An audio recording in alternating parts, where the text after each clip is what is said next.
Oh, finally figured it out. Stupid phone did an update and I couldn't figure out how to make the video work. Alright, so we're out here with Clay and the 93K 3500. It's actually April 2nd. And we've been driving this truck for a little while now. It's now Clay's. Clay actually drives it, daily driver, back and forth to work. Yes, since the Cummins is broke down and I got the square body pulled apart, yeah, I'm daily in it. Yeah, he just took the bed off the square body again, which it's interesting how the bed come off this time. It wasn't a hoist in the shop. I'll give you a hint, it's right there behind me, way back there, but we'll do a little video on that. But anyways, we're going to show you, the last you saw was the motor puking water out the breather. And this motor was not pulled back out of this truck.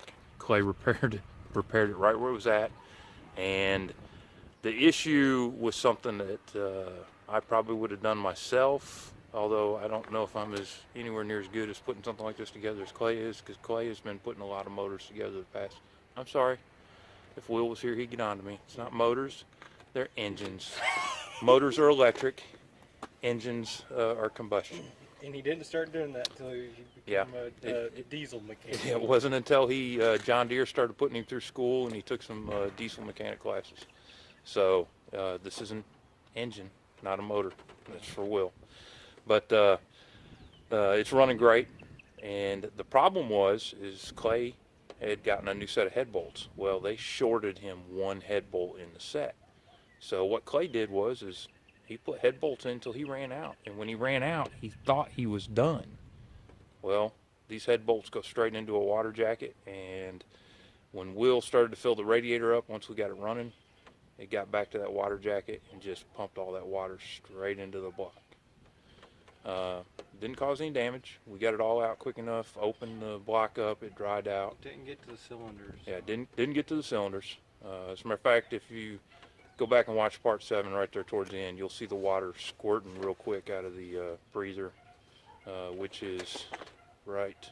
I think it's called a CGR. It's right there. It's not a... Shut it off! That ain't good!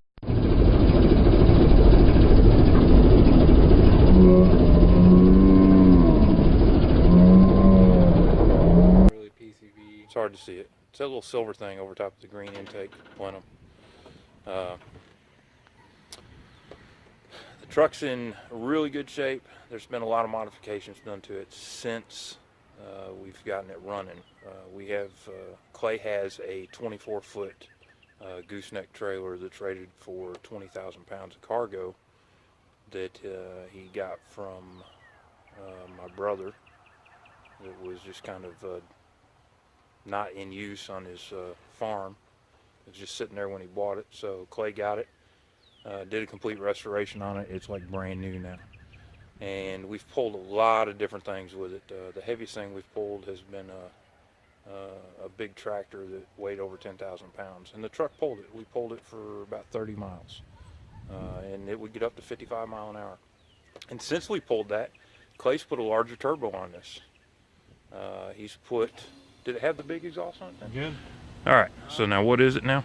Okay, this turbo right here is not the factory GM8 turbo. This is a HX35W, which would be on like an upgrade for Cummins or that 12 valve 5.9. And it's like a, what did you call it, a whole set clone? Yes, this is a clone. It's an eBay turbo. Okay. I've had pretty good luck with these. I've only had one blow up so far, and it was an oil starvation issue, so it wasn't an actual manufacturer issue. Airbox is gone now. Yeah, got rid of the stock airbox, put a 4-inch 90s hooked together with the big K&N air filter. That's what I did for the moment. I think AFE makes the aftermarket air intake. It's like $300 that cleans this up. I might get it eventually, maybe not, I don't know, but this works for now. How about a snorkel? Do you see a snorkel for this truck in the future? No. No snorkel for this truck? Not Okay. For this truck really doesn't need a snorkel. Okay. Hey, what's this thing here? It's this thing. What's this thing? Yeah, this was a kind of a test that was a failure. This was a oil catch can that I got, and I routed the spent crankcase fumes Okay. into this to try and catch the oil that comes out, because these old 6.5s get this crankcase pressure, and they used to route all this gas from the crankcase was routed right into the intake right in front of the turbo, and which put oil into the turbo, and it made an awful mess. And I can imagine it wears the turbo out, having all those little oil droplets hit that turbine wheel, the compressor wheel. So right now I have it have a like a 5/8 heater hose going down to the frame, down below, letting all the crankcase pressure go out just like a Cummins would, just straight in the atmosphere. Okay. Because when I put this oil catch can on, it restricted the flow so bad that I was pushing oil out the dipstick tube, and it made an awful mess. Is that what all the blood spatter is? I probably haven't got it No, all. I'm sorry, not blood spatter. The oil spatter. Yeah, I haven't got it all cleaned up yet, but because I tried using a smaller hose, but even just a smaller hose, it made it do that. I guess because it's got so much crankcase pressure now that it's got this bigger turbo on it, it's just got to vent out in the atmosphere. But when I first got it going, it was burning oil, and it's quit burning oil. You think you've got it broke in finally? Yeah. Okay. What else have you done besides just the Okay. turbo in this?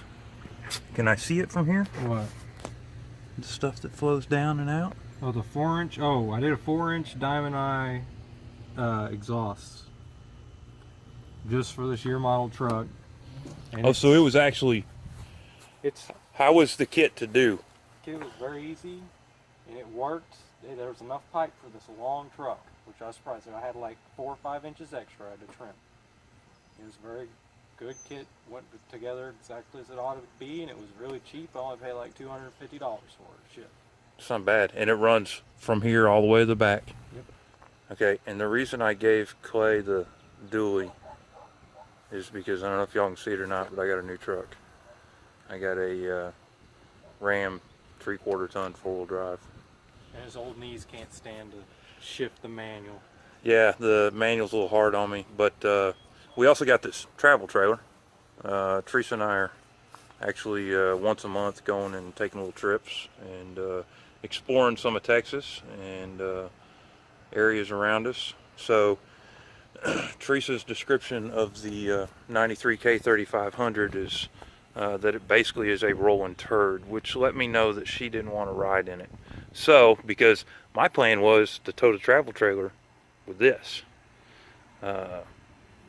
but we didn't do that. We actually tried pulling it with a 1/2 ton, and we had a little hiccup with it, and decided we needed to get a bigger truck. There's the exhaust back there. It's really dirty, probably. Did you say you ran over a tube of I think liquid nails. Liquid on the nails. highway, and it got all over the tip. You see the liquid nails? That was a nice black chrome tip, which is it's all dirty and nasty. And I'll show a picture of it. I got pictures of this when you first put the tip on.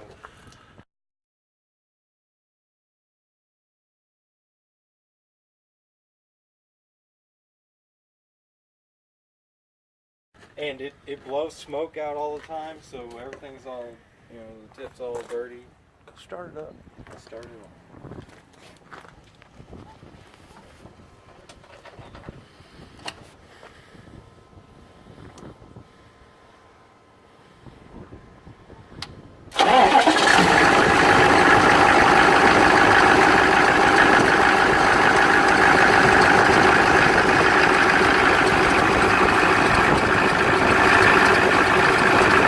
That's the alternator. It's not the AC compressor.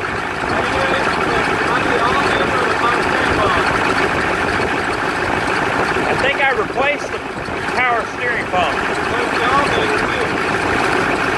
No, that was in that truck. You replaced this alternator? Okay. Compared to what it used to be, this truck sounds quiet. quiet.